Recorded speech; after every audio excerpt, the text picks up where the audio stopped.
يطلع واحد يقول لك إيه، ما نحن في الخوف ليس من تسلح الاحزاب. شوف الكلام، قال الخوف ليس من تسلح الاحزاب، الاحزاب عندها سلاح، واللي كان ما عندي كان عنده سلاح واخذوا سلاح ورجع جاي سلاح. طيب مين الخوف يا حبيبي؟ قال الخوف انه يجي عندك شي 200,000 سوري يتسلحوا. شوف يعني حتى في هذه الازمه ما راح منا يقول لك انه 200,000 سوري يتسلحوا. طيب هذول 200,000 سوري اذا تسلحوا مين بده يجيب لهم سلاح يا حبيبي؟ مين بده يعطيهم سلاح؟ من وين بدهم يجيبوا 200,000 قطعه سلاح؟ أليست من مخازن القوم إن أردتم الفتنة؟ ليش حدا عنده سلاح إلا أنتم؟ حدا يملك مخازن السلاح إلا أنتم؟ لا بدكم فتنة، بدكم سلاح.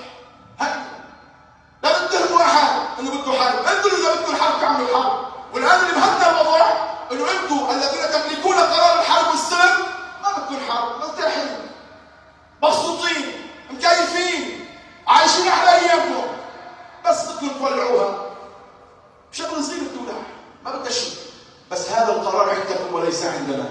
وليعلم الصغير قبل الكبير انه يوم بتصير شيء بلبنان، بتصير في فتنه طائفيه بلبنان او لا قدر الله حرب اهليه في لبنان، فمن سيتسبب بذلك هم من يدعون انهم مقاومه، هم من يدعون بانهم يحمون لبنان. يوم اللي بيوصل الموس على رقبتهم يولعوا البلد ولا بيتركوا لبنان. بس نقطه عصر. أقول قولي هذا وأستغفر الله العظيم لي ولكم فاستغفروه فيفوز المستغفرين. استغفروه.